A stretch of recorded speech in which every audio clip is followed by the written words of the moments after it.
On the first lap, when there's clean water out there, does make life a little bit easier. So when he came to the far end of the circuit, down past the start pontoon here, Wexton took a really tight line into one and through number two.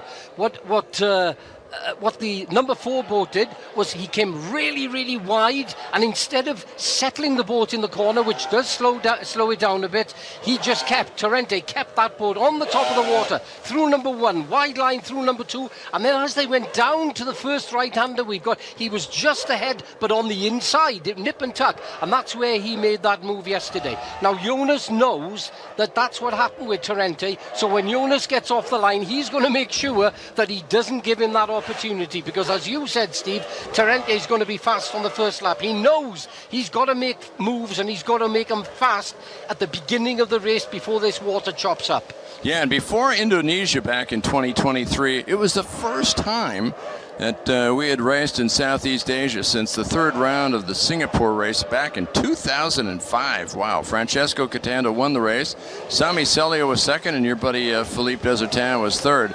So it's great to come back to this region of the world, and the Indonesian people have just jumped head over heels on the excitement of this series. Yeah, another guy to watch out for is Stark, because he's on the back foot a bit. They had 1 or 2 issues in qualifying, and they couldn't get into the top 6. So he's starting around number 7 there for the Grand Prix today.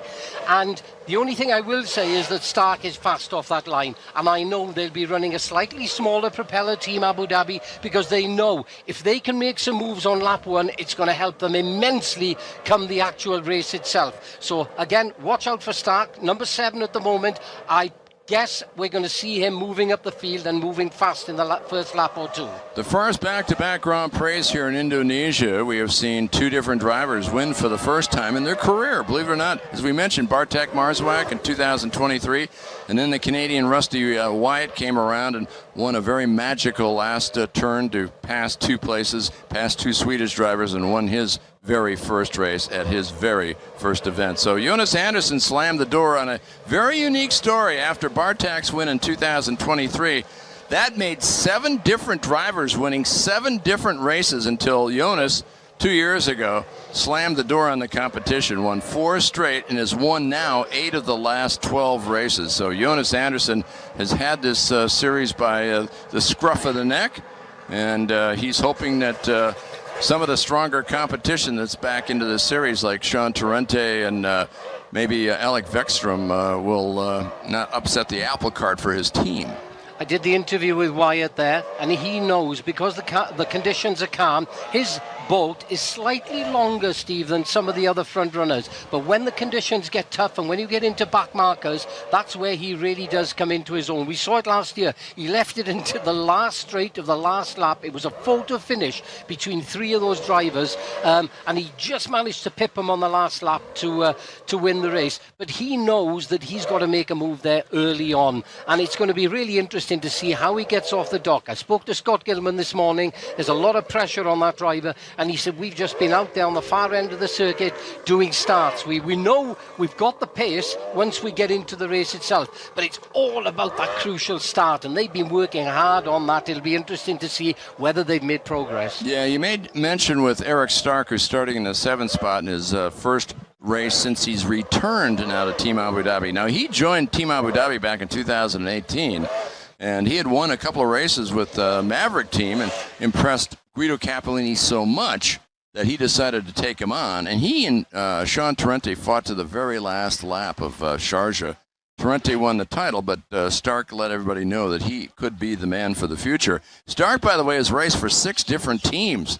He raced for Team Sweden in 2012, then Team Nautica, and then the Emirates team, Team Sweden again, Team Maverick, Team Abu Dhabi, back again. So he's been up and down like an airplane, but he is a tremendously talented driver. Yeah, it'll be interesting to see what the chemistry is there. We saw Torrente. I interviewed him after the race yesterday when he won the shootout race yesterday afternoon, and he was quite crucial about Team Abu Dhabi. He feels that he's a lot more comfortable in the victory team. He can make his own decisions there rather than other people doing so, and he's got a massive amount of experience. But I think Stark, he prefers maybe other people to do that for him. So it'll be interesting to see as the season goes on how that situation is going to gel between Capellini, Stark, and the Abu Dhabi team. Yeah, and before his victory last year, he won by the pole position back in Vietnam of a year ago. His last victory before that was in Sharjah when he and Sean were fighting for the championship. That was back in 2018, so he's making a good comeback. We're going to check the light test here, make sure that all drivers can see it. The way the starting sequence works is they give the 30-second board, let everybody know they're within 30 seconds, and they wait for the lights to come on. There'll be 3 rows of lights that come on one at a time. When the 3rd row is on, and within 5 seconds, they're going to shut them off, and then we go racing. So as we look across, these light factors, Stanyards, have been really set up nicely. They're very bright.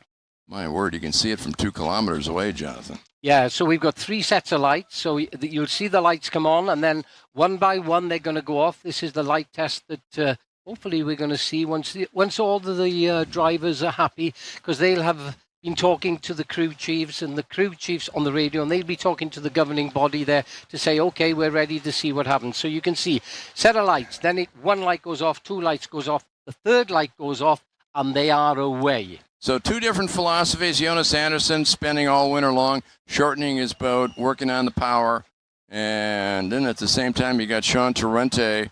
And for him, it's going to be a reconstruction of a dream. Another world title, he hopes. But boy, with this boat today, he may have to work a little bit harder than he expected with that very short boat. But if it starts getting rough up with all the back markers and the waves and turbulence, it might be a little tougher for Jonas Anderson, but we'll see.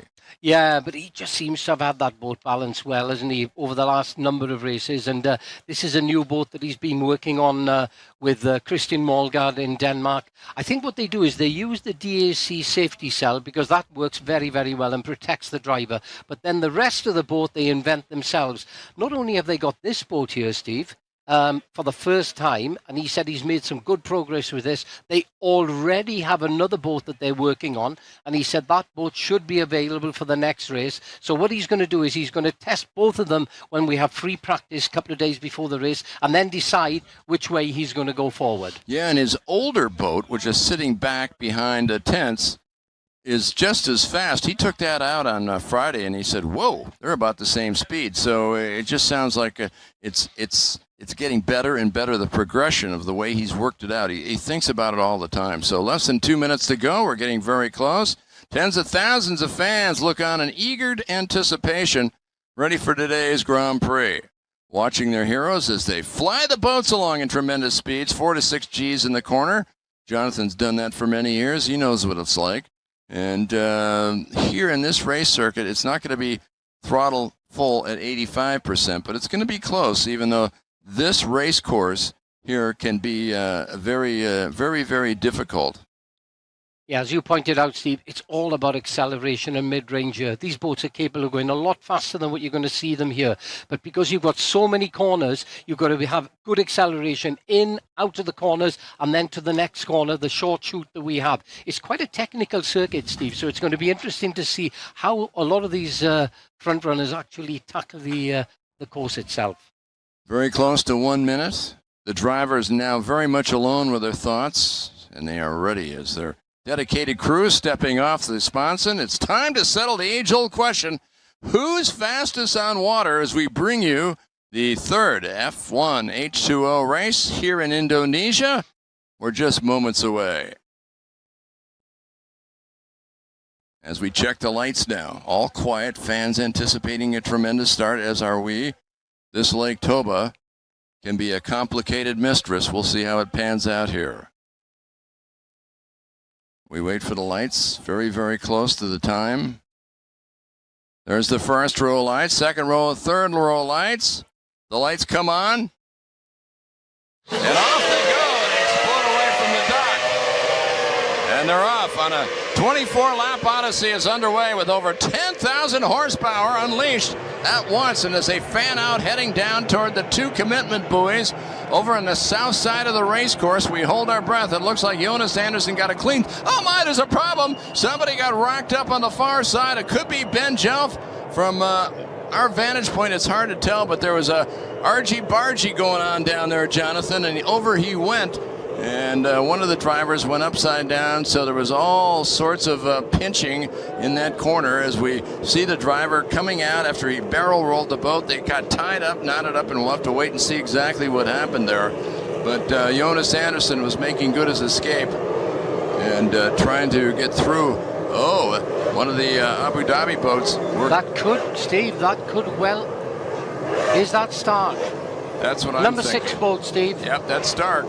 What a shame for the man who last year was trying to hold on and win here. He finished 3rd in the championship, and that's his first run in his first race in 7 years of being in there. It looks like Peter Morin is there, the Frenchman. So those two guys got tagged, and Morin is upside down in his boat. They've had a tough weekend, Jonathan. They've had nothing but bad things happen to them, bad karma. They seem to be on the back foot all the time. The problem you have, Steve, is the first 3 or 4 boats, they've got that experience and they can get through clean, but then everything else, the midfield, they're all bunching together and hoping that through that spray they come out the other end. All right, let's take a look at it one more time here. We get a chance to see it.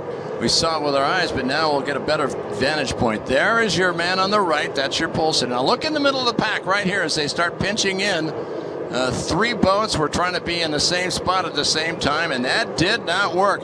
Somebody missed the lane as Peter Morin turned in, and he hit the left sponson of his boat to the right sponson of looks like Stark, and over they go. Wow, that was a tremendous blowover as they got side by side, Jonathan. Here we go, and again another angle, Steve. You can see there. Oh, Stark very, very tight on the outside. Or was he on the outside of Moran there? No, he 2 was into on the, 1 doesn't go. No, he was on the inside. I think Moran turned right there with him and chopped him. You can see the right sponson because the left sponson of Peter Moran nailed him. So the two went over. Yeah. And what a shame for both drivers as they were hoping to do better. Now, Peter Moran last year finished 4th in the championship, and Eric Stark was 3rd. This is not the way to start the season off and expect to finish up in the top 5. No, you could see there that Stark obviously was committed. There was a few guys moving around a little bit into the into that first corner, and then it was really, really tight then between Stark and Peter Moran as they went through. There was literally millimeters between them, and maybe one of the boats just jumped out on the other, but maybe we'll get another shot on this, Steve, to see exactly what did happen. Yeah, let's take a look this time with the drone camera. Let's see how it pans out here. Okay, he's up over by the commitment buoy. Look for the boats in the middle. There's 3 pinching in, and as they turn, it's Morin, and Eric Stark was sliding out, and Morin got whacked with them. So the 2 of them got together. Both are going at different angles. Yeah, it looked to me like Stark, he'd overshot that buoy by quite a bit. So would the boat, maybe the boat wouldn't settle. He had too much air underneath it. And as he was trying to turn it, it was still going straight on. Of course, Peter, who left him enough space coming into the corner, was actually turning himself. He can only see so much of the boat on the inside. And Stark seemed to go a little bit, carry on a bit, and curtains for both drivers. Well, it's not like your old days, Jonathan, where you didn't have the closed canopy. You could lean your head out, turn sideways, look at the person next to you. Now you have got to rely on your mirrors, and those mirrors are not big, they're shaking, so you really have a limited sight angle. And boy, you could just see it, though. That was a great shot. The drone angle really helped, and it showed you, as I think you put it perfectly, is that he overshot the turn with a great deal of speed. He couldn't set the boat, and bango, he ran right into Peter Morin. Yeah, I think that's what we saw out there. It appears to be that's what happened. Maybe we're wrong, but it looked as though Stark he seemed to go quite a long way, because Ben Jelf was on the inside. He took a really nice turn through that first corner, and then you could see the 2 of them there, Stark, overshooting the buoy a little bit. Of course, Peter there already committed to turn, because he thought, well, Stark is going to turn maybe 10 or 20 meters inside him, and of course he was out of sight at that time, and unfortunately they had that collision and they're both out of the race. Well, we knew it was going to be a dynamic and exciting season, but we didn't even finish 1 lap of the opening round of this series, and already we're scrambling to get the guys back together. And interesting, the top 4, when they were racing, Rusty Wyatt was really putting on pressure on Sean Torrente in that 3rd spot. And of course, with not even a lap completed, you go back to your original starting positions. You stay out on the water. You don't go back to the start pontoon. So that means it'll be Jonas out in the front with you got Alec Vekstrom, the 2022 Rookie of the Year, and Victory Team teammate with Sean Tarenti in third, and Rusty Wyatt in that fourth position. Yeah, and with all that excitement, we forgot about Jonas Andersen, who came off the dock like there was no tomorrow. My goodness, that boat accelerates. And I was watching him coming in through the first corner, Steve. He probably already had 10 boat lengths on the number 2 boat, the number 2 Victory boat there. Boy, is he fast out there, and it's going to be a tough order, Steve. We figured this, Jonathan. I mean, we knew that the 2 Victory boats, the teammates, we call them the Blues Brothers, were going to be battling in the Blues, and they almost found their way to get close to Jonas, but Jonas has got the speed. So it's going to be a matter of them not dueling themselves, just like McLaren in Formula One auto racing. You know, you got to be careful. And these 2 drivers have got great talent, but Jonas is a man of his own at the moment, even though we haven't even completed a full lap. We're going through a lap and under yellow conditions. Yeah, and you can see the Victory boats there now, number 2, number 3. So you've got Wexstrom in 2 still. You've got Sean Tarenti in that the number 4 boat, which is in 3rd position. And it's going to be interesting. We could see that Sean yesterday overtook Wexstrom, not easily, but I think he just had a bit better race strategy to get through number 1, number 2, as I explained earlier on the outside. And then, of course, as they came into the right-hander, he had the inside line. And, yeah, it's going to be interesting. I think that Sean has got a little bit more pace. How are they going to work as a team? Are they going to let both drivers just race and get on with it, or do they feel that Sean has a better chance? We see this in Formula One car racing, don't we, where sometimes there's a lead driver and there's the second driver, so time's going to tell over the next probably 5 or 6 laps once they get this underway as to how it's going to go. All right, I'll tell you what, let's take a look, Jonathan. We'll go back at the start. We're going to take a look at exactly how it played out here going into the first and second commitment buoy after the lights went off, and off we went for the first lap. A good start there by both Alex and Sean Tarenti, and Jonas Andersen got a whale of a good start. And as they took off, you can see farther back in the pack, there's Sami Selja, the 2-time world champion, getting a good jump. Here's another shot, as you can see Jonas Andersen lightning quick as he rocketed his way out to the front. But you can see Alex Vekstrom hanging right in there with him. Tarenti trying to stay away from his teammate, but yet again he starts to drop back just a tad. He's getting pinched as they go through, but there's the damage right there as you get a chance to see the 2 boats get together. Now, the thing is, what we're hearing right now is there's a lot of debris on the race circuit. Let's look at it from this vantage point. Look about halfway in. There you go, right there. So you got to go around not 1 commitment buoy, but 2. You're turning yourself backwards as a corkscrewing his way through the accident. Wow. Yeah, you could see literally that Eric Stark literally corkscrewed his way through over the top of Peter Moran. And lucky neither driver got hurt. We just got word that they are both uninjured and they've been released, which is fantastic news. So you're going to have to spend a little time in surgery with these boats to fix them, I'll tell you. Yeah, and that is all credit to the safety cell, Steve. It was introduced about 1986, something like that, so some time ago. Before that, we were having so many fatalities because the driver was sitting with a little bit of fiberglass around him. The driver now is strapped into that little cocoon. We call it the safety cell. You can see the front of it there. He's strapped in with a 5-point harness. He's got a crash helmet. He's got a life support system, so if the boat turns over and it takes a little bit of time for the rescue people to get to him, he can breathe off a demand valve as they use in diving. And, you know, in a collision like that... That boat's going down like a submarine. Oh, my goodness, they're speeding that up too much, and it's just literally, with all the water in it, they're drilling the front end, so they need to back off just a bit. Yeah. As we got locals out here helping us. Yeah, and of course the driver then strapped in with that harness.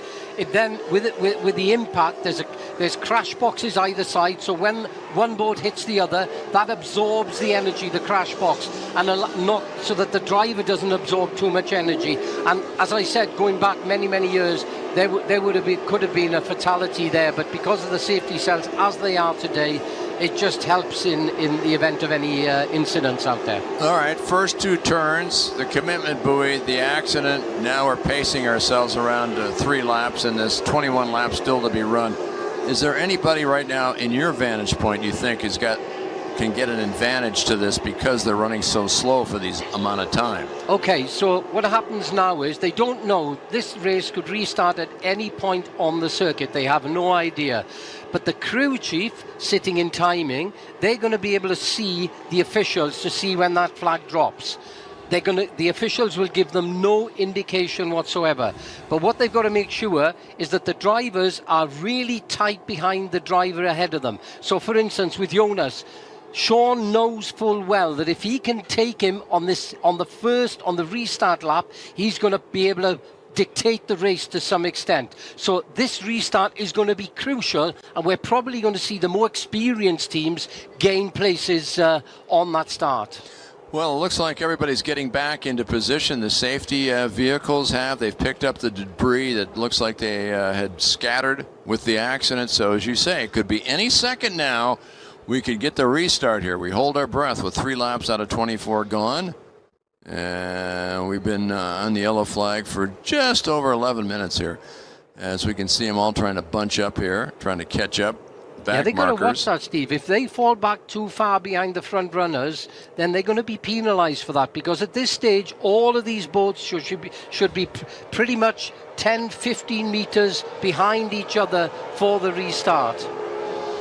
Yeah, absolutely. That's so important because, as you say, it can cause havoc as the faster boats catch up to them in a hurry.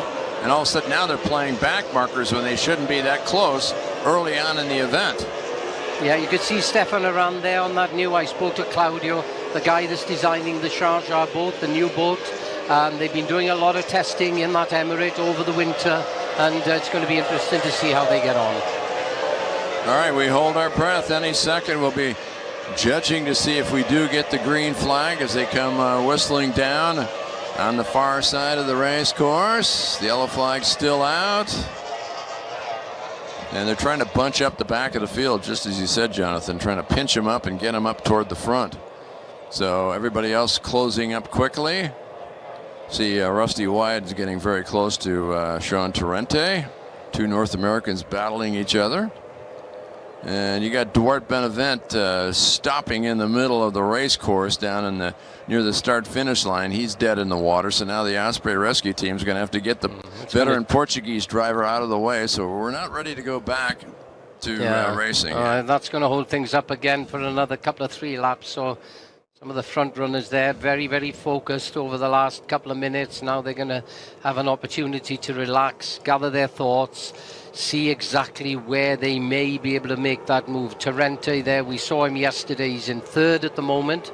Because they haven't done a lap, they go back to the positions as they were in qualifying. Correct.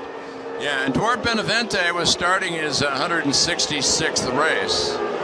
And he hadn't scored any points in the last 2 years until Indonesia last year when he did. So finished 17th in the championship.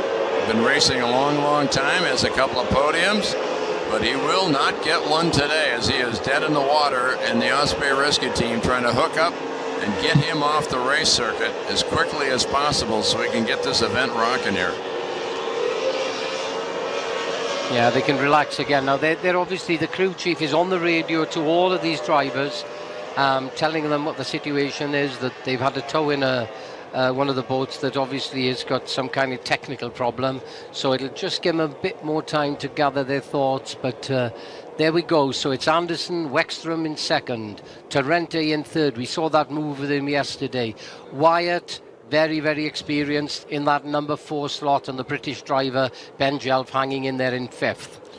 You know, 20 years ago, when these engines were queued up a little more, they were stressed more, following boats in slow laps sometimes would be a factor, and the engines would get bogged down and they wouldn't be able to get going again. That could play a factor. But today, it's not so much the case anymore, is it, with newer technology? Yeah, quite right, Steve. I mean, a lot more technology now in these engines over the last 5 or 6 years. They're now a lot more reliable. They've actually dropped the top RPM, the revs per minute on these, by a little bit. It hasn't slowed them down whatsoever, but it means that now instead of starting the race with sort of 20, 22 boats and finishing with about 10 because of a lot of attrition, it looks now like most of the boats actually complete the race, which is what we want for the show. Yeah. Well, they got Torrente's boat along the pontoon and moved him out of the way. Now they're going to have to get the Osprey Rescue Team boat back into position. And once it's back into position, we should expect a quick green flag to get things going here. 24 laps in this event today scheduled. We've had one half of a lap, and we have been following the pace boat, or on the yellow flag situation, since then. As the field now starts to bunch up, I think you realize it's time to focus in on a restart here. As we hold our breath, let's see if they drop the green flag. It's still being shown. There's the race director, Marco, holding the green flag. He's waiting to get the word from the safety crews that he's ready to go. That's Jonas's girlfriend saying, "Hey, let's go. I want to get going here." She's got a prime spot there, Steve, Yeah. isn't she? Right next to the official. Yeah. She's Here going we to be go. watching it. Oh, is that the yellow flag? Look, he's got his hand There on we their go. way. All right, green flag. We're back racing here as they come out of turn number 9, down the front straightaway, a long run. Let's see if Jonas Anderson can use that speed and pull away from the pack as he's being chased by a couple of Victory Team boats. Rusty Wyatt trying to go side by side, get very aggressive. Oh my, going way out was Sean Torrente. He lost a few spots, and Rusty Wyatt has jumped from 4th to 2nd. And now Torrente is working his way back up. He's fighting for it. So that was a great start by Rusty Wyatt, but then Torrente came back. Torrente, he just had too much air underneath in the tunnel of that boat. And as he came into number 1, he was carrying great speed, but he couldn't get the boat to settle, Steve. And the next thing, he'd overshot. Wyatt saw that opportunity, and bang, he was in there. All right, as we watch them as they work their way down through this race course, it's Jonas Anderson heading down that long back stretch, heading from 8 to 9, and then he'll come down 477 meters down the front straightaway. This race course with 2 right-handers is one of the longest anywhere in the world, and Jonas Anderson trying to pull away with Rusty Wyatt up into that 2nd place. 3rd is Alec Vekstrom. Ben Jelf into 4th, and Torrente down in 5th place is trying his best. It's side by side. Torrente gets tagged with Ben Jelf, and he slides out of the way. Did they touch? I don't know, Jonathan, but it was awfully close. Torrente trying to get aggressive and get that 4th place back. Yeah, Torrente there, you could see pushing Jelf very hard, but Jelf wasn't having any of it. He was not going to be frightened by the American driver, and what a great run he was having there. And so far, so good for Jelf. He's doing a great job. He's up in 4th. Wexford now dropped down to 3rd, and Wyatt in 2nd. All right, let's take a look at it again on replay. Here is Torrente and Ben Jelf sliding closer and closer together. Oh, they got pinched up in that turn 2, Jonathan. I don't know how you call that one. Okay, so Torrente saw the inside line. He thought there was enough of a gap there, but Jelf was already committed. He was taking the tight line. He wasn't going to give him an inch. Jelf thought, if you can get in that gap, well, you can try, but he wasn't going to let him through easily. All right, as we watch them come barreling through here, Stefan Arand is having a great run right now, Jonathan. He's up into 5th place. The youngster started in the 9th spot. He's up into 5th, and he passed Torrente. And the Sharjah team are very happy with their drivers at the moment. They're sitting in 6th or 2nd place and also in 5th place. Yeah, Torrente being a little bit eager there, almost almost turned the boat over coming through turn number 2 there. When Jelf was on the outside, he was on the inside, couldn't quite get the boat to settle. And you could see they just tapped each other, and he nearly lost control. But at the moment, Jonas Andersen leading the way by a number of seconds to 4 seconds, in fact, to Wyatt. Wexstrom doing a great job in third. Ben Jelf, the British driver, in fourth, and Stefan Laurent in the new Sharjah boat that they've been working on all weekend in a very, very credible fifth position. Yeah, we saw this yesterday, Jonathan, in sprint race number 1. It was Rusty Wyatt trying to chase down Jonas Andersen, and it did not work. Jonas setting a pace, he won by 12 seconds, so Rusty Wyatt is going to have to show a lot more speed here in order for him to catch up with the 3-time world champion. It's like Rusty said earlier today, Steve. He said if the conditions get bad or when we start getting to back markers, that's the only opportunity I'm going to get to maybe be able to close up and overtake Jonas Andersen. So we'll have to see as the race progresses. All right, let's see what's going on here. You keep a look right there. You can see that the youngster from Estonia is doing his best, Stefan Laurent, and trying to hold off Sean Torrente in the battle for 5th position. Torrente is struggling a bit, even more. Let's see if he can do better. He's running a 101 lap, where everybody else, the top 4 are running sub 1 minute marks. Fast time is by Jonas Andersen, a great run of 57.6. While Rusty Wyatt's best is a 58.7, so his best lap is a second quicker. As you take a look at boat number 85, and there's Grant Trask. Doing a good job out there, Steve. Trask at the moment, he's not far off that, but they're quite bunched together. Stromoy, Torrente, and Trask. Trask, the Australian driver, down in 8th position. But this is the first time this weekend he's ever sat in that boat. So all credit to the young Australian driver, doing a great job out there. Yeah, he started 11th, he's up into 8th. He's driving that Moore French boat. And he's the replacement driver for Brett Dillard, who had surgery down in South Carolina in the USA, who we expect to see him back in charge of it. In the meantime, Grant Trask is taking full advantage, and he looks tough as we look back at our leader, as Jonas Andersen continues to slowly pull away from Rusty Wyatt. Not by much, by a 1/10 or 2 of a second. It's still under 5 seconds. But let's see what happens as the wave conditions get a little bit tougher for that small boat that Jonas Andersen's got. You see there, one of the Abu Dhabi drivers not giving Jonas enough room. He was being very, very cautious there as he took him on the inside. And this is now where Wyatt can start maybe making up a little bit of ground. 4 seconds now between first and second. Of course, what happened was Jonas on the restart, he had that clear water for quite some time. We're picking up Wyatt there in second. He had that clear water. Wyatt was stuck amongst all the carnage with the boats colliding together there. So he lost a little bit of ground, but slowly but surely, Steve, he's definitely helping. He's down to 2 seconds, Steve. He's going to make a move. All right, let's see what happens here. Getting very, very aggressive as the water starts churning up. It's not perfect like it was earlier. There's still 11 laps left to go. We're glad you're with us here from lovely Lake Toba on the island of Sumatra here in Indonesia for the 3rd Grand Prix of Indonesia as we kick off our 2025 season with the UAM Formula One World Championship. I'm Stephen Michael with Jonathan Jones alongside, and I'll tell you, it's turned out to be what we expected. We've seen a lot of action, and the big question now is, can the Canadian pull off another miracle? Can he continue to move forward?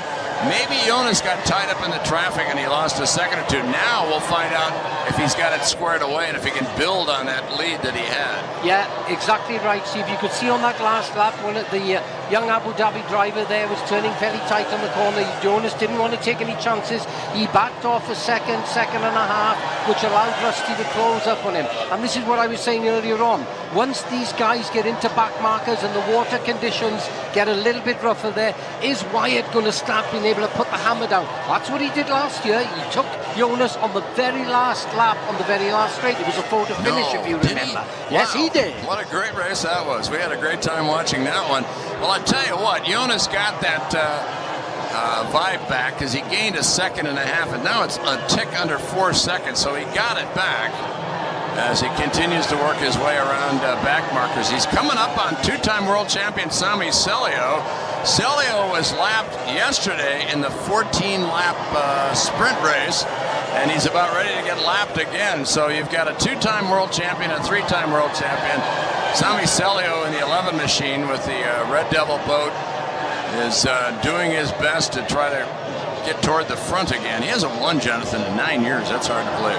No, but a lot of respect there from Celio. You could see he gave him that line. He gave him the inside lane there, didn't come across him, didn't deter him in his progress during this event. So we've got Jonas Andersen open that gap a little bit more again on the last lap, Steve. He went from 2.19 seconds. It's now open to 3.48. So as we speak, he seems to have everything under control. 9 laps to go to the end of the race. Yeah, it's down to 3.4, and we'll see how that plays out. You've got Marit Stromoy up into the 7th spot. She had started in 6th. She fell back, and now she's chasing Sean Torrente, who's in that 6th position. He started 3rd and has fallen back to 6th. Yeah, they seem to be holding station at the moment, don't they, Steve? So you got Jonas leading away. Wexstrom doing a great job in that. Wyatt in 2nd, I do beg your pardon. Wexstrom doing a brilliant job in 3rd, and Ben Jelf, the young British driver, really doing so well this weekend. Made some immense progress since last year in 4th position. They got to be happy with that. Wow, it's over 5 seconds, Jonathan. This is the biggest lead that Jonas Andersen has had in this race. It's 5.24 seconds the difference between he and Rusty Wyatt, who's in 2nd place, who won this race a year ago. So there you get a chance to take a look at Marit Stromoy, and she's over on the far side. She's putting pressure on Sean Torrente. I wonder if Torrente's boat has got a problem with his boat. I don't know if it is, but as you can see, she's still working her way around back markers and doing a good job. Yeah, Torrente, as you say, he had that collision. Did it upset something in the boat? Maybe one of the systems isn't working quite right. As we go back now to Marit Stromoy, most of the guys out here running a 2-stroke, 2.5-litre V6 Mercury engine, producing around 450 horsepower. And Jonas Andersen stopping, Steve. Oh my word, the world champion of the last 2 years in a row. Jonas Andersen, this is a shock. You got to be kidding me. He has only dropped out of 2 of the last 21 events, Jonathan. 2 in the last 21 events. This is a complete surprise. It's a bit of a shock for all of us, as he has gone silent in that #1 machine just out of turn #1. And the yellow flag has come out because he's still in harm's way. But Jonas Andersen, wow, we thought he was a bit of a cakewalk here, just kind of expanding on what he expected to do. With the way this season's developing, this could be a big, big play, Jonathan. This, with Rusty Wyatt, opens the door for a possibility of him winning for the 2nd straight year. We'll have to wait and see. It's far from over with 7 laps left to go, but Jonas Andersen has flipped the canopy open, and we don't see that very often. He hasn't stopped like this in a couple of years. No, like you say, Steve, he's dominated not only with his speed on the water and his qualifying times, but with his reliability, because he spends a lot of time tuning these engines, and he doesn't only go for speed and power, but he goes for reliability. Steve, just picking up here, you can just see him slowing down there, coming into the corner. So he's got some kind of technical problem. I said the engine, it could be anything, couldn't it? It could be a battery gone down, it could be a wire that's broken or whatever, and that's a real shame for a guy that was totally dominant out here this afternoon. You know, in 120 starts that he's had 34 DNFs, but he had a real problem early on in his career finishing races. Well, he's fine-tuned that, and as I said, it's been like 3 years since the last time he came to a stop. Well, look what happened. It's the old bugaboo. Maybe he's got the little Indonesia bad luck syndrome going for him. And the thing was, with only 6 laps to go, he couldn't back off that much, because Wyatt was holding position against him in that 2nd slot. It was 2 seconds, 3 seconds. So normally with 6 to go, you know, you've generally got enough of a gap, a cushion, where you can sort of not quite put so much pressure on the equipment. But he had to push all the way, because once Wyatt got going, although he didn't have a brilliant start, once he got going, his speed out on the circuit between him and Jonas was literally a 10th or 2 per lap. Ben Jelf sitting in that 3rd spot. And for Ben Jelf, this would be a big, big day for him. This is his 14th start. He has never had a top 5 or a top 3. What they've got to watch though, Steve, is like you said before, it's never over till it's over. So we're going to get another restart once they've got Jonas out of the way. So Ben has got to make sure, I think he's got his dad on the radio to him, that's what I understand. So he's got to make sure his dad, who's got massive amount of experience, that he can get this start right, because Stefan Arand, you can see him just behind him there, he's not going to give Ben an inch. So, but having said that, no, is Wexstrom going to give Rusty any space there? So it's going to be a real interesting restart here. Yeah, these are two Rookie of the Years fighting here. And Rusty Wyatt, as you see him, the Iceman from Ontario, Canada, came over after 4 years of racing in North America and just shocked the world last year as he won on the very last corner down in turn 9 and passed both Stark and Jonas Anderson to win. And of course, Alec Wexstrom is a youngster who's got a lot of aggression, and he's going to tuck himself right off the right sponson of the boat. It's going to be a fantastic final finish here. These two give no quarter and don't take any quarter. That's right, and of course this may give an opportunity for Torrente to get back into the groove again, you know. He didn't seem to have an answer there, did he? But it's interesting. You could see Wexstrom trying to intimidate Rusty Wyatt there, pulling up alongside him, but trust me, I know him well, he ain't going to take any of that. Yeah, these two drivers who are from countries that are huge with hockey. They love their sport of ice hockey, and they battle each other to the finish. We may see it here on the water today, not frozen water, but regular hot water. As we come up now and we take a look, will we get the green flag? We're back again, and we are... Well, he blew a whistle. And the green flag is out. Back they come, and here we go. Rusty Wyatt going down into turn number 1. As Ben Jelf now putting pressure on. He's trying to close up on Alec Wexstrom. Yeah, good turn by Jelf there into that number 2 turn, boy. He was making sure that Stefan Arand wasn't going to have any of it. Again, Jelf taking a little bit of a wide line there. Stefan Arand, is he going to swap to the inside? Is Ben going to keep it really tight there? Arand on the inside almost gets chopped off by Ben Jelf there, who takes a super line, still hanging on to that 3rd position. But as we speak, Wyatt in the lead, Wexstrom 2nd, Jelf in 3rd, and Stefan Arand pushing us all he can to get that position on the rostrum here this afternoon. The top 4 drivers really young. They've only got about 2 years average in the game here, and they are making a statement today. The youngsters are really putting on a show as Rusty comes whistling by here. We check now the difference between 1st and 2nd and 3rd. Less than 4 laps to go now, 3 with 3.7 seconds. Ben Jelf is 5.5 back. Working on Jonas Anderson's boat, obviously having a real problem. Yeah, they didn't know. I don't think they knew Torrente what was keeps wrong with falling it, farther and farther as Torrente down in the 13th spot. Has Sean gone off? We'll take a look out here. There's Torrente, and it looks like he is done for the day. So the return of the American 3-time world champion was not what he had hoped for. It was not a dramatic return to the circuit. Instead, he is pulling out of the race, and he'll have probably no points here as we come through with just a couple of laps left to go. So as we look back on the race course, coming out of turn number 9, that's the difference in the top 3 as they come by. Yeah, even Stevens at the moment there. Wyatt still leading, looking in good shape with 2 laps to go, Steve. Yeah, there's Marit Stromoy. A different sounding engine that she's got that seems to be working better and better. She's up into that 5th spot. She's got to be pleased with a top 5 finish, Jonathan, if she can hang on to it. And she's trying to figure out a way to get around Stefan Arand, who's in that 4th spot. So as they come whistling down with less than 2 laps to go, it's just over 4 seconds on a great restart by Rusty Wyatt, who tore off.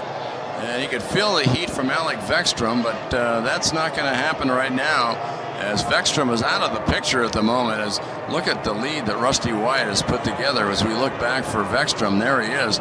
This is a growing lead, and with less than 2 laps to go, could this be 2 years in a row for the Canadian to pull off a victory here on the final lap? Rusty Wyatt, with 7 turns left to go, around the right-hander he comes, heading up into turns number 4 and 5, Jonathan.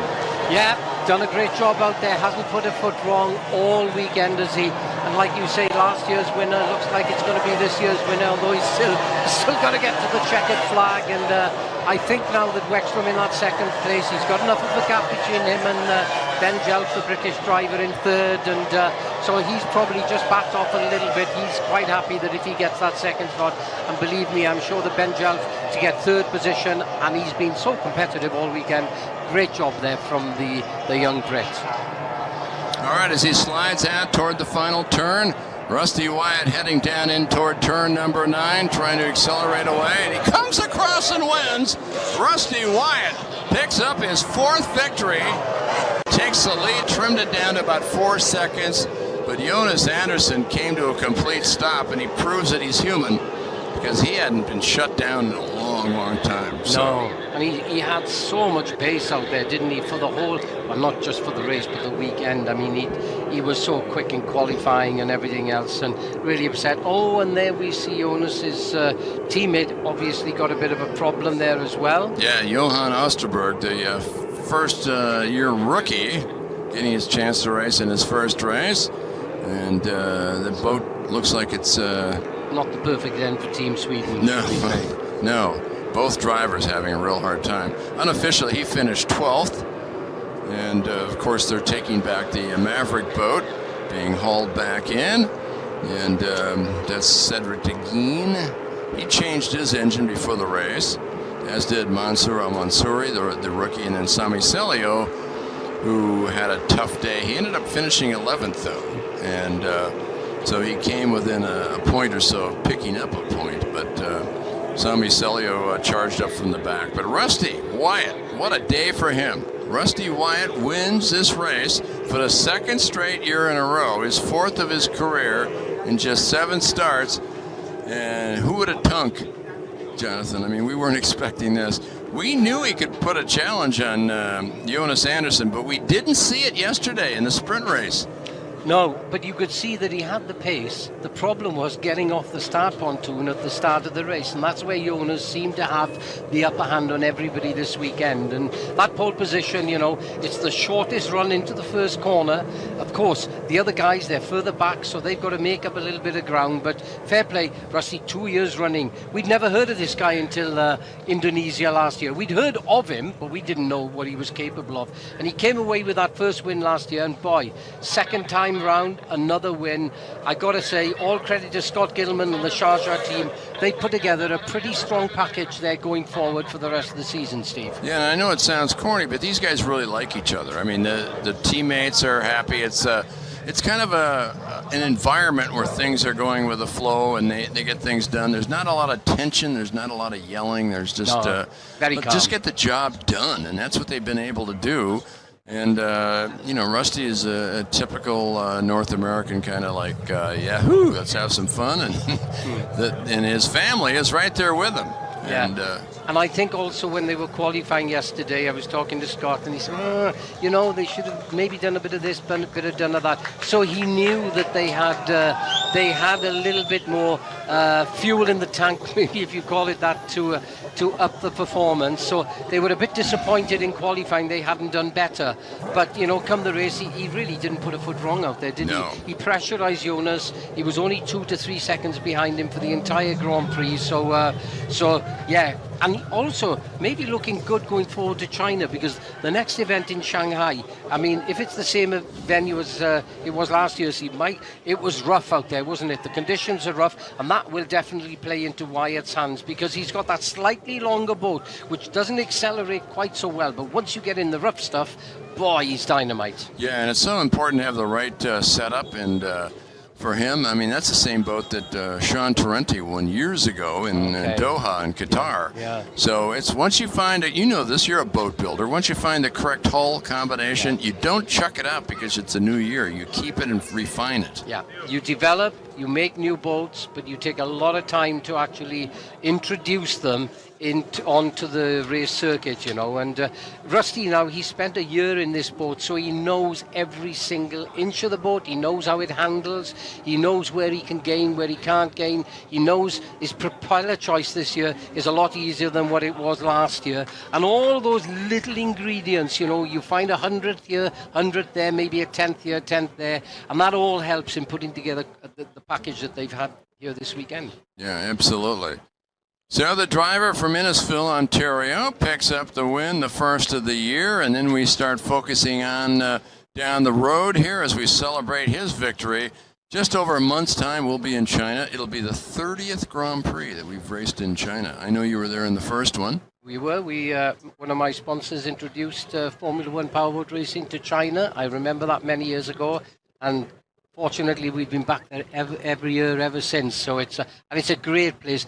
Massive amount of passion, isn't it? You know, such big crowds that come to the event there.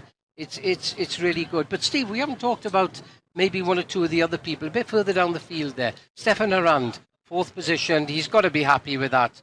And Stromoy in that 4-stroke in 5th. Got to be happy. She didn't have the best start, but she held her own during the event itself. Yeah, I mean, she did a great job in charging her way up. I mean, she dropped down. She came back towards 6th where she started and then ended up finishing in 5th place.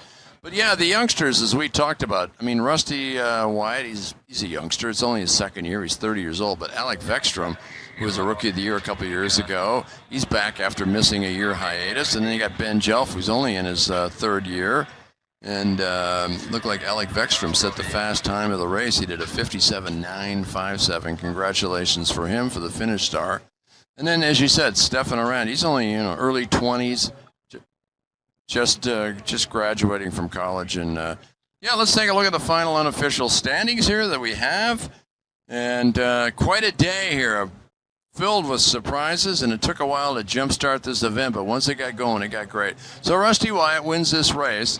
And that's his 4th career win in his just 7 starts. Alec Vekstrom finished in 2nd, Ben Jelf 3rd, Stefan Arand, a youngster, finishing in 4th, his best finish ever. Marit Stromoy in the top 5 for the first time in a while. It's good to see that. Grant Trask in the 6th spot. Alberto Comparato coming up, finishing 7th, so he's getting back into his groove.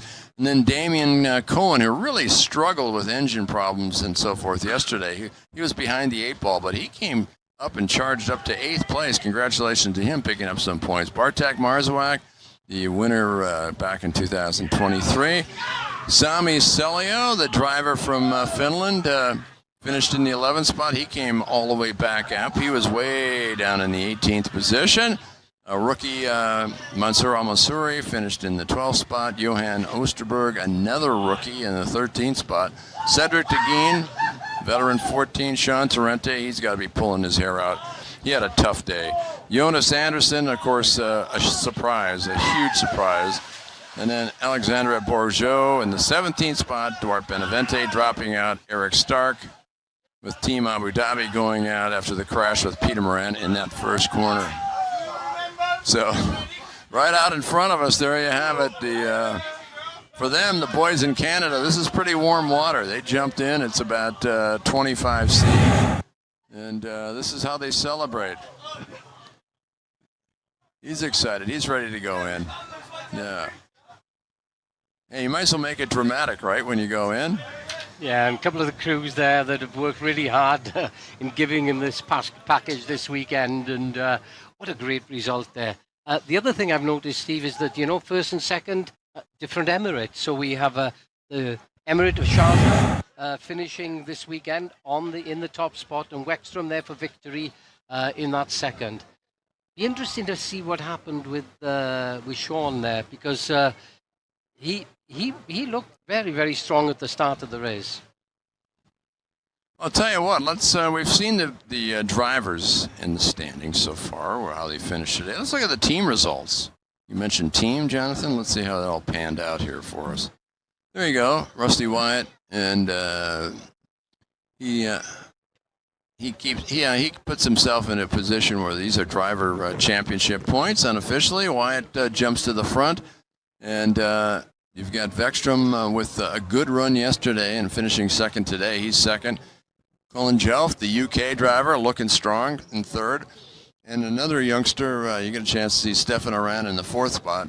Reed Stumway with 12, then Comparado, Grant Trask, and Jonas Anderson. He got 10 points because he won his heat yesterday, as did Torrente, so that kind of saved those guys. They're not, 29 points behind or whatever. And then Eric Stark, who struggled today after having a good day yesterday.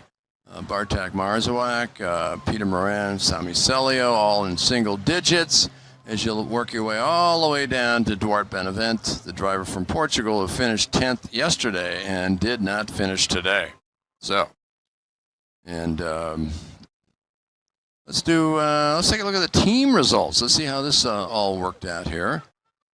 And the boys in the truck doing a quick job here. Nice job. Sharjah team, number 1. Interesting, the 2 UAE teams are 1-2 so far in this championship. The Atlantic team, surprising in the 3rd place, but it's all about Ben Jelf so far. Reed Strumloy and the Strumloy Racing, 19. And then the China CTIC China team. And then Comparado, he picked up points today. And then Team Sweden, Team Abu Dhabi, which is another big surprise. They're way down in 8th. And then as you work your way down through Sami Celio's Red Devil team, and then the French Maverick team rounds out the points for the team championship. So there you go. A big surprise to start off the season. It's not like we didn't expect something. It wasn't like Rusty Wyatt was just coming out of nowhere like he did last year. Let's take a look at the highlights of the race as the thousands of people are gathering around getting ready for the podium celebration here along Lake Toba.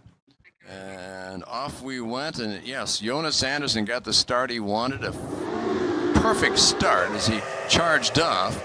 And then, of course, the 2 victory team boats of Alec Vekstrom and Sean Torrente were right there with him as they all hit it down to the commitment buoy, which is about 480 meters down the road, and that's when all the mayhem happened as the boats fanned out, and they had to get around a very tight 2-pin commitment buoy here. And there's Jonas. Watch in the middle of your screen, though. This is where all the mayhem happened, right there, as Peter Moran got together with Eric Stark, and the 2 went over. Stark went over the top of Peter Moran, and that took both of them instantly out of the race. A big surprise for Stark because we expected to see him pushing strongly for a championship. This is not the way you want to start a year. And thank heavens for his good run yesterday for him in the heat race. Otherwise, it wouldn't be good. Yeah, just saw there, going back on that incident, might have been wrong there. It was so close between the Abu Dhabi boat and for that collision and the Team China boat. So, maybe we need to take a closer look at that to decide exactly what did happen, Steve. Sure. So as they were cleaning up the carnage, and there you can see Peter Moran. Again, the safety factor here is so tremendous. And the green flag came out after about 7 or 8 laps, and off we went. And it was Jonas Anderson again getting the jump. But Alec Vekstrom right off his right hip. But Torrente started to struggle a bit, and he got passed by Stefan Aran as the other Sharjah team boat went by him, and then Torrente kind of drifted off. He was having problems. Obviously, probably a handling problem with the boat. It wasn't what he expected. No, it was quite close between him and Aran there, on that corner. So whether it destabilized the boat a little bit for him, we don't know. We'll have to talk to him about it afterwards. Yeah, exactly. Oh my goodness, Torrente taking a hammering there, trying to get into that gap. Yeah, as he was pushing to slide himself up, he tried to jam himself into that corner, and it just didn't pay off. And you can see the roughness of it as Ben Jelf took off and got out of clear water while Torrente was struggling to regain his speed again. Now, if we go back, here's Jonas Anderson with Rusty Wyatt. It was about 2 seconds and then 4 seconds when Jonas got away from some traffic, and then they closed it to 2, and then Jonas Anderson was about 3.5 seconds ahead. And then this happened in turn number 1. Wow, Jonas Anderson could feel the deja vu from last year. Guess what? He looks out, and there's Rusty Wyatt for the second time in 2 years going, bye-bye now, and went right around him. And a big surprise because, as we said, Jonas Anderson's only dropped out of 2 races in the last 21 in his career. His reliability has been so good. And then the push for Alec Vekstrom on the restart really kept it honest for Rusty White. He could feel the heat from behind as the young Finnish driver, who's so talented and came over from go-karts to powerboat racing, has been so successful with the victory team. So one half of the Blues brothers came home in second place overall, and Rusty White, for the second time in 2 years, came out, and he would take the checkered flag, flipping up the canopy in excitement. So it was Rusty White and Alec Vekstrom and Ben Jelf, the top three. And you can see the Canadians hugging each other, knowing that they got the job done with four-time world champion Scott Gilman, their team manager, and then oops, bye-bye now, as they pushed Rusty Wyatt into the water eventually as they took their parade lap around in celebration. You got cousins, you got brothers, you got a big family there, and they all jumped on the boat. Yeah, and it's cool to see as well, Sharjah, that have had an event there since the 90s, but didn't have a team until fairly recently. And, you know, they must be really pleased. I mean, they are such a big part now, Sharjah, of the world of powerboat racing. Yeah, absolutely. So it's the tens of thousands of people now pinch their way up toward the podium for the podium celebration. We wait in earnest to see if we'll get a chance to see the top three make their way up to the podium with Rusty Wyatt. There he is with Scott Gilman. Gilman, who's a strong boy, grabbing around the neck. Look at these guys. Oh, they're well pleased, aren't they? Yeah, Fair play. yeah. You know, Scott, he's always under so much pressure to get everything done. But he's such a laid-back guy, isn't he? You know, he seems to take everything in his stride. And, you know, for all the pressure they've been under this weekend, we can see there. Jonas talking with Eric. Yeah. Eric's, thank goodness he's okay. It was a tough one to call on that, what happened there, Steve, because there was a lot of spray everywhere, and, you know, who knows? We'll have different people giving different opinions. You never know exactly. That's a good way to look at it. Yeah, we don't want to speculate and pick on one guy or the other. But, you know, for us, as we like to say, it's just one of them racing things. Yeah, it is. You know, I mean, that is racing, isn't it? Yeah. You know, when you go into that first corner at 130 mile an hour plus, and there's literally millimeters between each boat out there, you know, you get a sudden sort of wash, bit of wind, whatever. It can alter the handling of the boat, and then, you know, some people get away with it. They're lucky. It's a tough one, but nice to see Stark there with Rusty, congratulating him, and also, of course, with Jonas Anderson there, still with a big smile on his face. I mean, he's got to be happy, Steve. Goodness, I mean, you know how he's dominated for such a long time. Yeah, and as they make their way toward the podium, you can see the winning Sharjah team marching toward the podium celebration. And when they finished first and fourth, you know, Stefan Aran had to, they were working on his engine this morning. Yeah. It wasn't a clean day for him. I mean, they had to work hard to get him up into that fourth place. Yeah, and bear in mind that Sharjah boat, it's only done a little bit of testing, you know. I was talking to Claudio, you remember, down on the pontoon there, having a chat with him about it, and he said we're making solid progress with the boat. We've done limited testing because after building the boat, we had to ship it out here fairly early on. So, you know, that boat is only going to improve, as is Aran, the driver, the young driver that you said has just finished university, so he's pretty young out there. And for him to take on the rest of this field, very experienced drivers, doing a great job. Yeah, absolutely, and it's a great addition. We've added 3 rookies to this starting lineup this year, but some of the drivers that arrived last year and the year before are very young, and they're really making a statement, as you see. Rusty Wyatt getting a hug. With young Manu that controls the media center for F1, so... Yeah, she's pleased for all of them as well. Yeah, of course. Sean there, he's got to be gutted, isn't he? Yeah. But I'll tell you who isn't. You saw, just going out of shot there, Ben Jelf, third position today. Boy, he must be ecstatic with that, as you can see, throwing his arms in the air. It's his first top 5, much less his first podium. That's cool. Yeah. And you could see it. They were just, that team, that organization are just getting better and better race by race, and it's paying off. Their confidence is building up. Yeah, and you say for Jelf there, you know, they're fairly calm and collected. You don't see much of them. They just get on with the job, and he's in good hands, you know, with his dad, who himself is a multi-world Formula 2 champion, so he knows his way around these boats. Yeah, I mean, it's funny. It's interesting to see how these people get into the world of Formula One powerboat racing, what the tradition is, what their families were like to get there. Yeah. And I know that Rusty Wyatt, he's, his relatives were involved in powerboat racing. And he's got a Rourke Summerford Mod VP boat. He's got 2 of them, actually, out on the lake. And I went for a ride with him last year when I spent the weekend up there with him in northern Canada. And wow. Tell you what, you ride in the back seat of that thing and he's doing 109.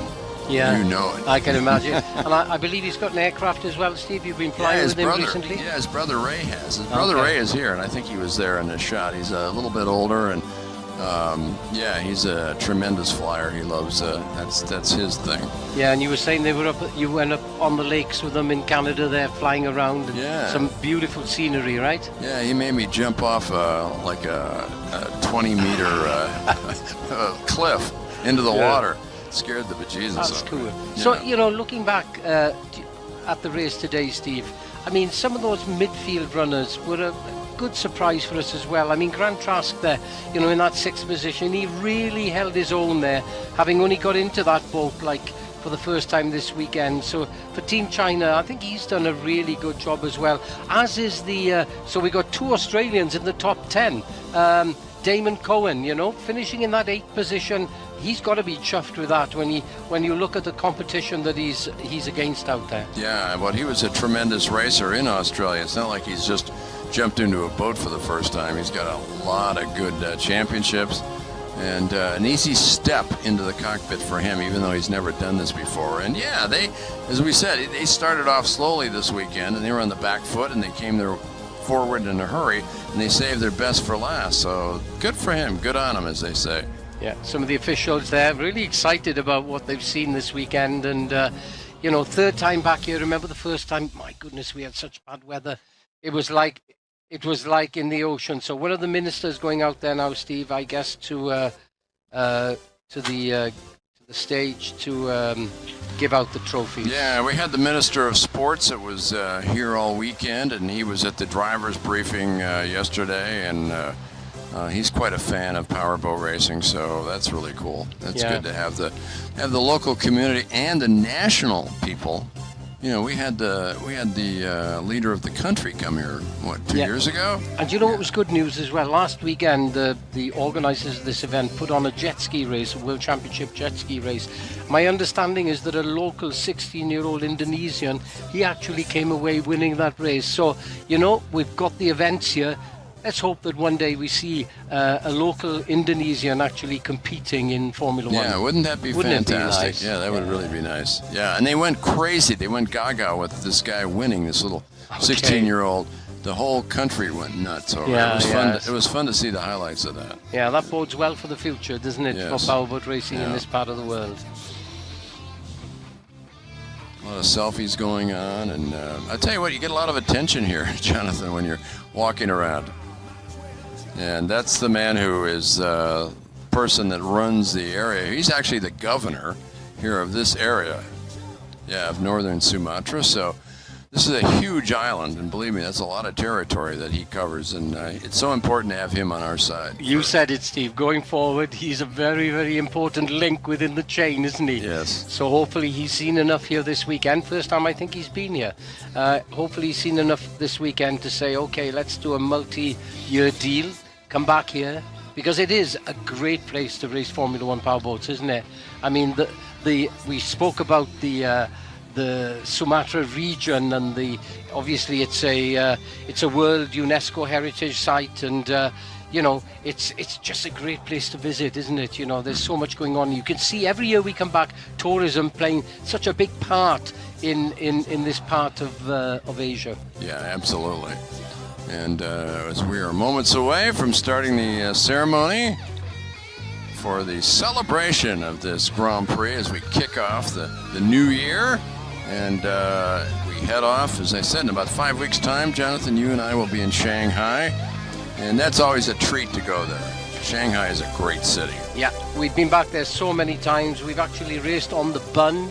where they stopped all the water traffic for the Grand Prix. That was the first time it had been done in about 30 years. 2004. Oh, there we go. There you go. And, we've got some other great venues in Shanghai. So I think everybody's pretty excited about moving to Shanghai, and possibility of another event in China as well. 2 Grand Prix there. And then Saudi Arabia from there. Saudi, we've been there before, but unfortunately the weather was absolutely terrible the last time. But they got a really exciting new venue there in Saudi, so another new event for us to go to in this neck of the woods, and looking forward to that as well. It's great seeing Raimundo up there. He's the CEO of H2O Racing, helping out on the selfies. He's done that a few times. He's tall enough to where he can hold that phone out and get 15 people in the photo at the same time. Yeah. And a big shout out to Niccolo De San Germano, president of F1 H2O, that's been so instrumental in Formula One powerboat racing for as long as I've been around. He started at the beginning of the 80s. He got involved with the sport. He loved the sport so much. Eventually, taking over F1. As he has done with a few other classes over the last decade, and great to see that they're finding these new exciting events for us to be able to race in. Yeah, he's not only my boss, but he's a good friend, and I think he's one of the nicest people on the earth. So I always get excited when I see him. He's a real class act, and you can tell by the way his lineage is. He's somebody to look up to. So. Yeah, he's not here this weekend, but a big shout out to him, and we're all so glad to be back here. So what do we got here? We got 2 Swedes and a Finn. You got an American behind him from California. Then you got a Canadian there, the guy who won the race, Rusty. There's his brother Ray over on the left. You missed him, the guy who's the flyer. And I tell you what, it definitely hurt Stark today, where he was starting. Because if you remember in the past, many Grand Prix, he and Jonas going into the first turn, boy oh boy, side by each. Aren't they just, aren't they? Yeah. There's little, they used to live together. They used to share a house in Sweden for many years, so they're very, very big friends. And, they're really, really competitive, these 2 Swedes. And I think had Stark been maybe not had some kind of technical issue, don't know what it was, he would have been a bit further up the field, and then all of a sudden the picture just changes, doesn't it? But that's what's nice about powerboat racing. Yeah. It's the whole weekend. There's so many different aspects that you have to take into account to get onto that podium and eventually win a race. It's not just you as a driver, it's your mechanics, it's your crew chief, it's the boat that you're racing, the preparation over the winter. There's a lot goes into this, and it's finding the budget to put that team together, and that's where the Middle East is really strong, isn't it? Abu Dhabi got a team. The next emirate up is Dubai. They have a very strong team. We saw that today with Wexstrom there finishing second. You can see Stark now racing for Abu Dhabi, and then of course the other emirate, Sharjah, which are not only sort of hosting a race, running a team, but now winning events, which is super, isn't it? No, totally. I wonder what the odds were for Rusty to win this race today, starting 4th. Well, if you look back to last year, Steve, we would never have guessed that he would have won this race, his first race in Formula One. You knew him well, but I didn't know too much about him before he came here last year. Scott took a chance. He'd heard he was very, very strong, and he thought, okay, we'll take him on board in the team, we'll give him a chance. If he's up to it, he stays. If he's not, well, we may have to move on. But sure. I think Scott's been very, very impressed with him from day one. All right, we're just seconds away from the ceremony to kick off here as we salute the winners of not only the Grand Prix today, but the sprint races. And we will honor all of them that work their way up to the podium and get the dignitaries up on stage, and then off we go. So, you know what? You got to say, we've been sitting here. It's now 12:22 in the afternoon local time. The weather's been fantastic. There's no humidity. We were here in March last couple of years. It was hot. But here you would expect, you're 5 degrees north of the equator, and you would be hot and steamy in the summer. It's just the opposite, which I find tremendously interesting. Yeah, and the other thing, of course, is that when you go to a Formula One car Grand Prix, the circuit is always flat. They can plan way ahead. They never have any issues. I always remember reading an article about Niki Lauda, the great Formula One car driver, who had to go in a Formula One boat. And he said it was like driving a Formula One car across a plowed field. So that gives you an idea as to what the hammering these guys have when they're out on the circuit. I remember Hamilton, the Ferrari driver, 7-time world champion. I guess Sami threw him in a boat. Sami Sellian scared the Jesus out of him. He goes, you guys are nuts. And we've done that with Kenny Roberts. Okay. MotoGP world champion. Too. Yeah, it's not an easy ride out there. We would like to honor the winners of yesterday's sprint race. Sprint race awarding ceremony terlebih dahulu. Karena di hari Sabtu kemarin kita akan ada balapan dua, yaitu adalah sprint race 1 dan juga sprint race yang kedua. World language in We English. would like to invite our the special guest. The first is Mr. Troy Waroka as a chairman Lake Toba GP, and then Mr. Raimondo from CEO S2O Racing. Boleh berikan tepuk tangan hadirin sekalian. Boleh berada di sebelah kanan, Pak. Izin. Dan saya akan langsung menepi di sini, hadirin sekalian. Langsung saja kita akan panggil untuk juara Hats off to Raimundo. I'll tell you, he's been fantastic in his workmanship of really putting together races. Yeah, he worked hard on that race for Saudi Arabia. Yeah. And his dad said to me a few years ago, Niccolo, getting on a little bit now, doesn't want to quite do so much traveling. And so he said he's really going to take over the mantle from him and his two brothers. And they're doing a great job. Yeah. Ben Jelf there, stepping up in 3rd place. And we have the 4th position with the team. And this was yesterday's sprint race number 1. And Jonas Anderson defeated Rusty Wyatt yesterday.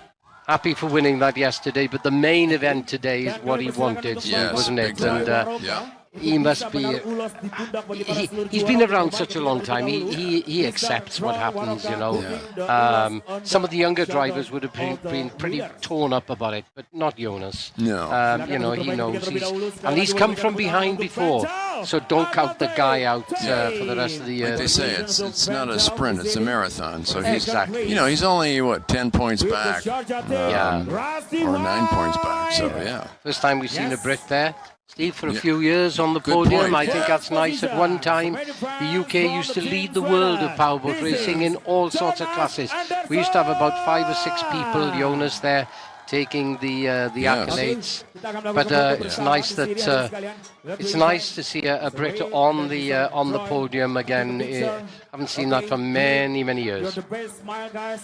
Yeah. So and it was a huge factor with the Brits, and it was always the Brits and the Americans fighting, and then the Italians got involved too. It was really fun, and it was a question of not only drivers, but what boats do you design? Are you running a British boat? Are you driving an American boat? Are you driving an Italian boat? Yeah. And it's definitely, in the UK, I've got to say, it's lost its way in the last number of years, which is a shame.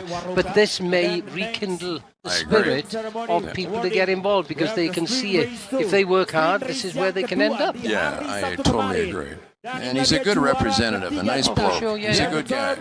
Yeah. So here is the sprint race number 2.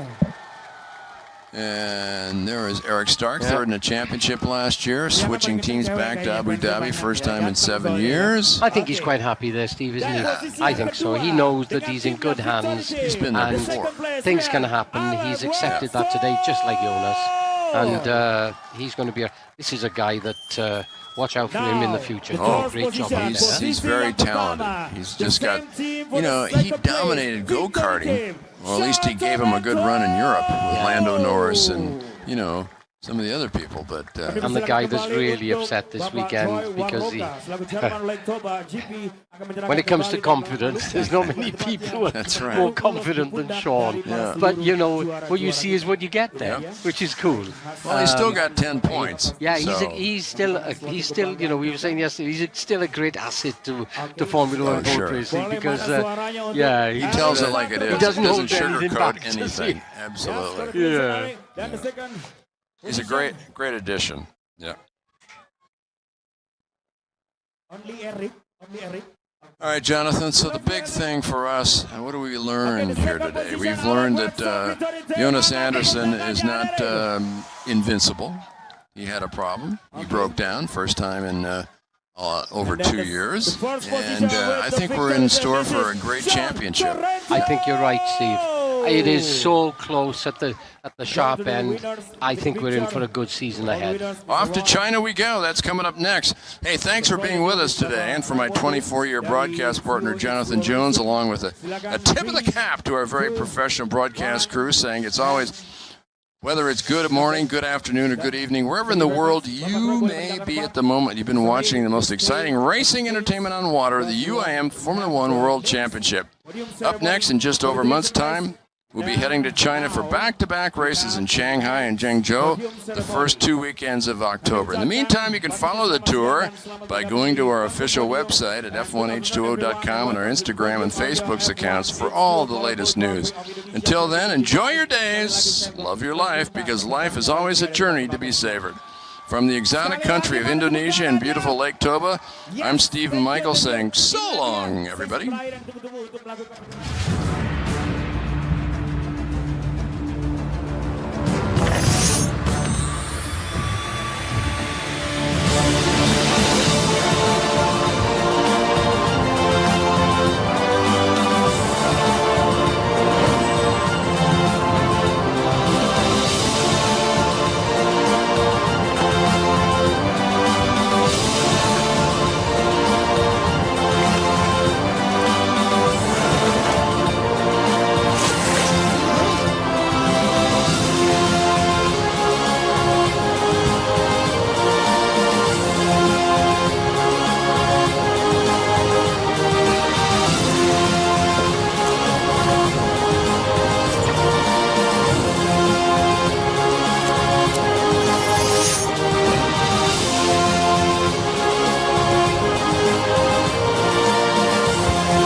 Download Tribun X sekarang, menghadirkan lokal menjadi